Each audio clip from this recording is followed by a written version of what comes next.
मतलब ज़रूरी नहीं है कि सिलेक्शन लेने के लिए 12 घंटे पढ़ा जाए, 8 घंटे में भी सिलेक्शन हो। आप अभी कितने खुशनसीब हैं कि आपके माँ-बाप आपको पैसा देके शहर में भेजते हैं, तो अपने पापा के हाथ को ऐसे अपने हाथ में लेके देखना है, ठीक है? मतलब ज़रूरी नहीं है कि सिलेक्शन लेने के लिए 12 घंटे पढ़ा जाए, 8 घंटे में भी सिलेक्शन होता है, लेकिन वो 8 घंटे ऐसा हो कि जब हम पढ़ रहे हैं तो हम दुनिया की फालतू की बातें सोचें ही ना, सिर्फ़ और सिर्फ़ हमारा फोकस पढ़ाई पर होना चाहिए। मैं पढ़ाने को यहाँ 2 घंटे पढ़ाऊँ, इर्रेलेवेंट सी बातें करूँ, यहाँ पर ऐसे क्वेश्चन कराऊँ बकवास हो, वो पढ़ाना नहीं होता। आप 1 घंटे की क्लास लो, क्वालिटी कंटेंट दो, बच्चे को पूरा समझ में आए, वो भी एट द एंड फील करे आज हम कुछ सीख के जा रहे हैं क्लास में, वो मज़ा आता है। तो कई लोग 2 साल 3 साल 4 साल से तैयारी करते तो हैं, लेकिन बस वो मेरे भाई वो तैयारी ही करते हैं। जैसे कहता नहीं है वो एक लाइन है ना कि दुनिया में कुछ लोग होते हैं, तो मेरे भाई होते ही हैं। मौजूदगी आपकी कम से कम लोगों को बताए, मौजूद कराए, हाँ फील कराए, तो वो असली प्रेजेंस आपका कहलाता है कि हाँ भैया तुम जिंदा हो, ठीक है? तो वाली बात है, मेहनत करो, थोड़ा सा तरीके से करो, आगे बढ़ो यार। देखो बहुत मुश्किल से मैं कहता हूँ कि अगर आपको नहीं पता चल रहा कि आप अभी कितने खुशनसीब हैं कि आपके माँ बाप आपको पैसा देके शहर में भेजते हैं, तो कभी भी एक काम करना छोटा सा, ठीक है? अभी आप में से बहुत सारे बच्चे होंगे लाइब्रेरी में पढ़ाई कर रहे होंगे, एसी का एकदम हवा मिल रहा होगा, चिल्ड एकदम, कोई दिक्कत की बात नहीं है, टाइमली रूम रेंट देते होंगे, टाइमली अपना लाइब्रेरी का रेंट देते होंगे, खाने का मिल जाता होगा सब कुछ। किसी एक दिन अपने घर जाना, जब छुट्टियों में जाना, तो अपने पापा के हाथ को ऐसे अपने हाथ में लेके देखना, ठीक है? कितने थोड़े से उनके हाथ में फोड़े होंगे, ठीक है? उनकी हाथ कितनी कठोर होगी, आपके हाथ जो होंगे वो कितने बुलाएंगे। कभी उस हाथ को देख के और तब सोचना कि यार हमारा स्थिति क्या होता था, लाइब्रेरी में आराम से मूवी चला लेंगे, गदर 2 रिलीज़ हुआ है, इसको देखे बिना मान ही नहीं सकते हैं, और एकदम इसी में से एक चेयर पे ऐसे 2 पैर फैला लेंगे, एकदम ऐसे सोन के ईयरफोन लगा के एकदम मूवी देख रहे होंगे। आपकी स्थिति एक तरफ ऐसी होती है और दूसरी तरफ वहाँ पर ये होती है कि अगले महीने बेटे को पैसे भेजना है, तो अब किससे कर्जे उधार लेके दूँ, ये होता है।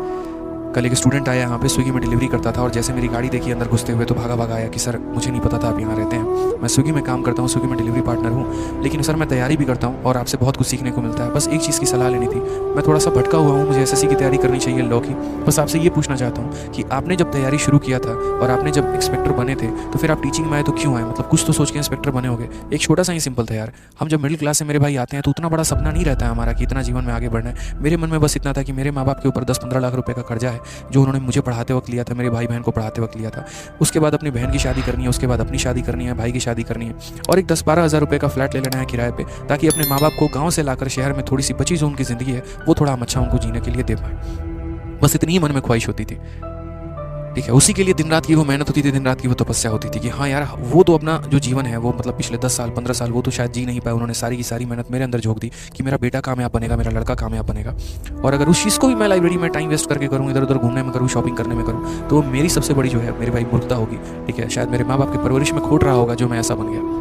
तो अगर भगवान ने आपको 2 हाथ 2 पैर 2 कान 2 आँखें सब कुछ दिया, सही सलामत दिया है, तो आप भी मेहनत कर सकते हो, आगे बढ़ सकते हो। मेहनत करो, अपने माँ बाप की उस मेहनत को समझो और उसको यूटिलाइज़ करके जीवन में आगे बढ़ो। दुनिया में कोई चीज़ ना पॉसिबल नहीं है, बस मेहनत करने वाला चाहिए, आगे बढ़ने वाला चाहिए। ध्यान रखना इस बात को। मेरा एक रूल रहता है, एक टीचर का भी, एक एजुकेटर का भी, एक मेंटोर का भी, एक मोटिवेशन का भी, हर तरीके से मैं 2 सवाल कम कराना पसंद करूँगा, कोई दिक्कत की बात नहीं, लेकिन अगर मेरे शब्द आपको ज़िंदगी में पढ़ने पर मजबूर कर दें मेरे भाई, तो मैं वो ज़्यादा बेहतर समझूंगा।